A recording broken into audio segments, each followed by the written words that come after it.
Apa kabar, Pak Nanang? Sehat-sehat? Eh, Pak Asep, ya baik Pak Asep, Alhamdulillah. Iya, Ini syukur nih bisa ketemu walaupun daring. iya. Kan kemarin janjian ya di WA, Bapak ada Ah, satu permasalahan yang ingin diselesaikan gitu, ingin di mm-mm. coaching gitu kan. Ya. Mungkin saya bisa membantu Bapak nih. Kira-kira permasalahannya apa sih, Pak? Oh iya, betul nih Pak Asep nih. Kemarin itu kan sekolah saya masuk ini nih Pak Asep, program sekolah penggerak yang angkatan 2 gitu kan ya. Nah, Wah, hebat, hebat itu. ya begitulah Pak Asep. Jadi di PSP ini, program sekolah penggerak angkatan kedua ini, rencananya tahun ajaran baru ini yang 2022-2023 itu sudah mulai apa namanya proyeknya itu menerapkan kurikulum merdeka. Itu sih memang bertahap, dimulai dari kelas 7 dulu tahun ini gitu kan.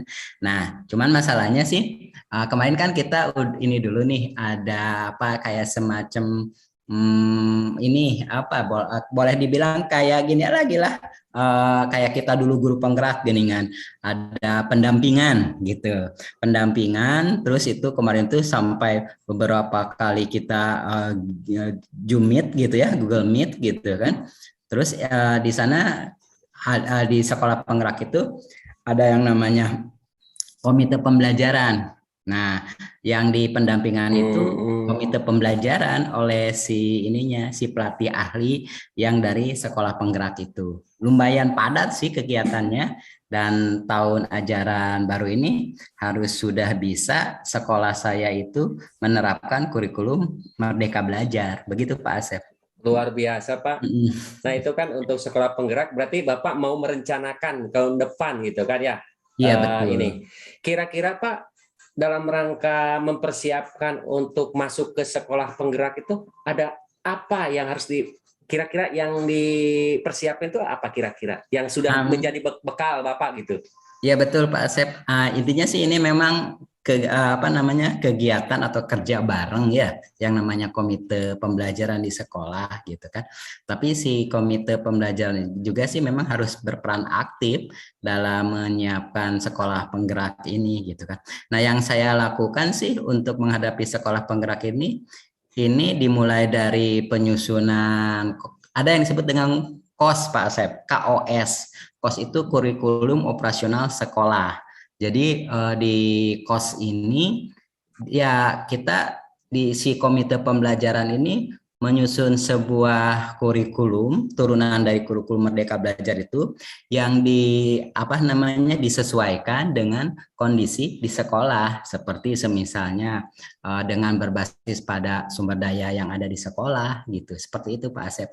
Nah, sekarang ini kita lagi apa namanya ya merencanakan gitu kan berbasis data yang ada di sekolah, dari mulai jumlah gurunya, terus apa namanya teknologi yang tersedia di sekolah itu seperti apa gitu, misalnya perangkat IT-nya, terus jumlah siswa gitu kan, terus apa namanya karakteristik dari siswa itunya sendiri, seperti itu sih Pak Asep. Oh iya, berarti Hmm. itu Pak aset ya, aset yang sudah Aset, ya betul betul aset, kalau dulu kita belajar itu di aset sekolah aset itu ya. sumber daya. Mm. Nah, kira-kira Pak, dari aset yang sudah ada gitu kan, Mm. ya baik dari siswa misalnya, Mm. kemudian guru-guru, fasilitas yang lain, Ya gitu kan, betul.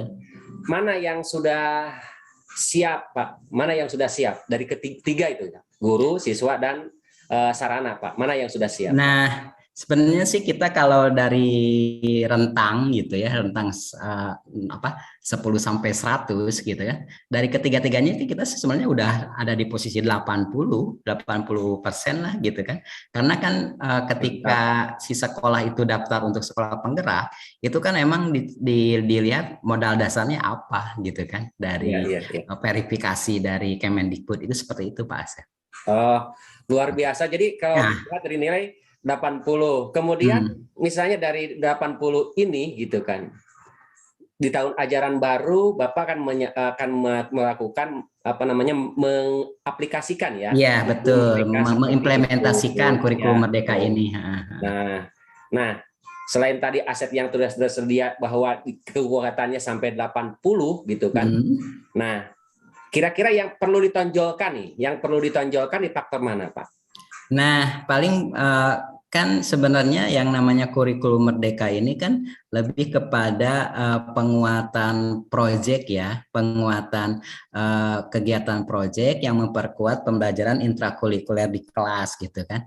Nah, yang paling kita menonjolkannya program sekolah itu lebih kepada penguatan proyek profil pelajar Pancasila itu Pak Asep. Oh Ya, iya iya. jadi Iya, iya. apapun kegiatan program sekolah, maksud saya kegiatan program sekolah di sana harus bisa menitik beratkan kepada outputnya nanti ke profil pelajar Pancasila seperti Iya iya iya. beriman dan bertakwa kepada Tuhan Yang Maha Esa gitu kan, berkebinekaan global seperti itu dah. Luar biasa Pak, ini programnya gitu kan dapat menginspirasi, mungkin kalau bisa dipublikkan gitu kan, Iya bisa orang betul. lain bisa meniru, mengadaptasi dan Hmm. sebagainya gitu kan. Tadi ya Pak berbicara mengenai apa namanya berbasis project ya Pak. Iya betul. Nah di sini gitu kan, kira-kira apa yang harus disentuh terlebih dahulu supaya nanti anak siap, guru siap, misalnya gitu kan, fasilitas juga siap. Nah itu ya. Jadi kira-kira Oke. apa yang harus dikuatkan gitu kan? Sebenarnya sih kalau kemarin yang saya lihat dari pembekalan komite pembelajar ini pendampingan itu, ini lebih kepada bagaimana membuka pola pikir open mind si guru-guru gitu kan ya. Mereka paradigmanya harus dirubah kepada paradigma pembelajaran yang baru ini. Dulu kan kita di guru penggerak juga mengenal bagaimana si guru itu harus merencanakan sebuah pembelajaran yang berpihak pada murid gitu kan. Pertama berpihak pada murid, terus harus memperhatikan kebutuhan murid juga kan seperti itu.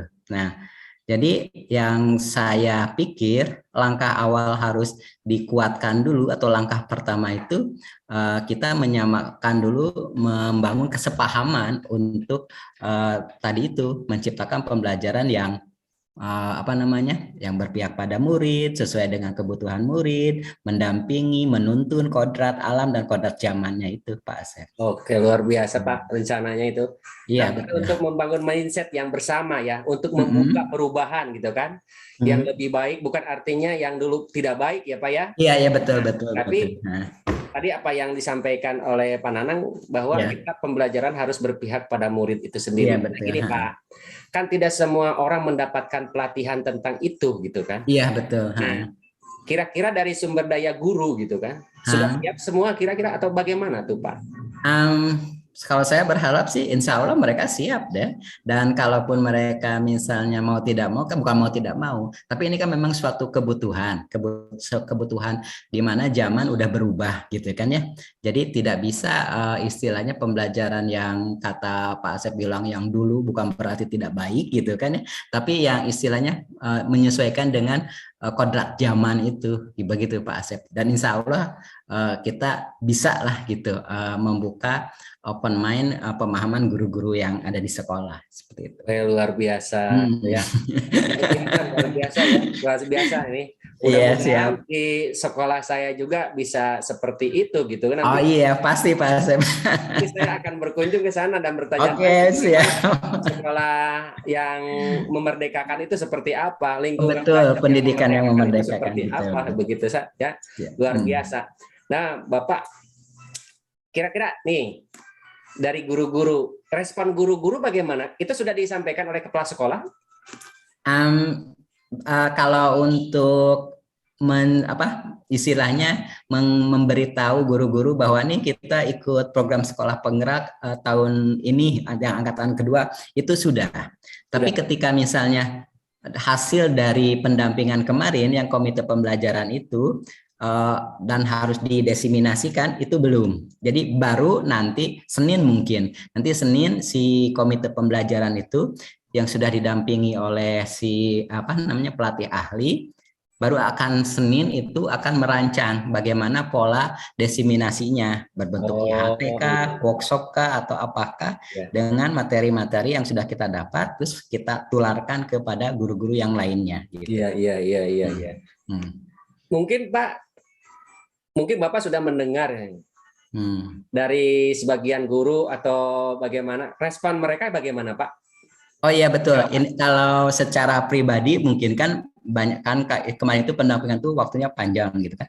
Secara pribadi mereka suka nanya gitu, lagi ngapain gitu kan. Saya bilang lagi ada pendampingan untuk persiapan sekolah penggerak masuk mengimplementasikan kurikulum Merdeka Belajar gitu kan. Nah, dari mereka bertanya itu saya melihat ketertarikan gitu kan, ketertarikan mereka untuk kayaknya ingin segera gitu menghadapi tahun ajaran baru dengan kurikulum operasional sekolah yang baru mengimplementasikan kurikulum Merdeka Belajar itu. Responnya positif Pak Asep. Ya, alhamdulillah ya. Jadi apa namanya? Bapak sudah jadi guru penggerak. Iya, betul. Juga ikut nanti mengimplementasikan sekolah penggerak. Iya, betul. Kemudian dari rekan-rekan gurunya itu apa namanya itu sudah siap, artinya tertarik untuk terjun ke sana gitu, mengaplikasikan itu semua. Iya, betul. Nah, langkah ke depan nih Pak, kan sekarang tinggal beberapa hari lagi lah untuk tahun ajaran baru gitu. Ya, betul. Nah itu kira-kira langkah ke depan apa ini? Paling langkah ke depan itu tadi setelah kita desiminasi, lalu sama-sama menyusun kurikulum operasional sekolah itu.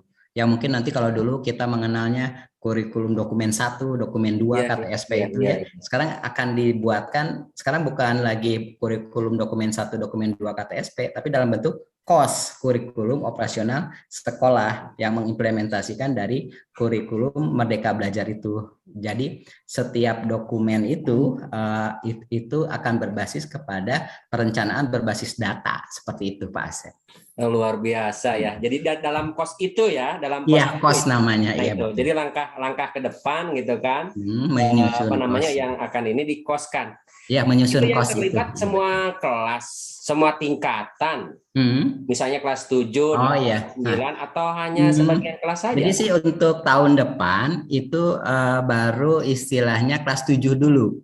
Jadi nanti kita tahun ajaran depan itu akan menerapkan 2 kurikulum. Jadi untuk kelas 7 kurikulum Merdeka Belajar, untuk kelas 8 dan kelas 9 masih menggunakan kurikulum 13 seperti itu. Gitu. Jadi nanti tahun berikutnya lagi kelas 7 kelas 8 kurikulum Merdeka Belajar. Tinggal kurikulum. Ya, seperti itulah nanti 3 tahun ke depan berarti semuanya sudah kurikulum Merdeka Belajar. Oke ya, luar biasa ini, betul. Ide-idenya gitu untuk perencanaan pengembangan sekolah yang apa namanya visi sekolah untuk memungkinkan siswa itu belajar dengan kemerdekaannya itu sendiri, merdeka dalam arti sesuai dengan bakat dan minat dan sebagainya gitu. Betul Pak Asep seperti itu.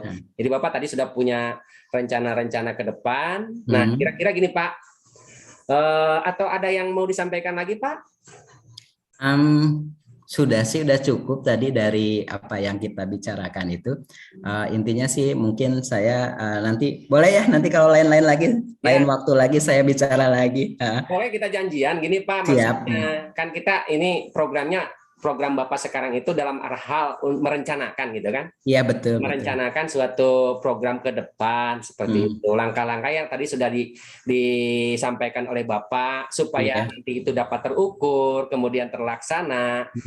Kita janjian lagi ya. Iya siap Pak. Bagaimana nanti ke tingkat keberhasilannya sampai mana gitu dengan perencanaan yang sudah dilakukan Pak. Iya betul.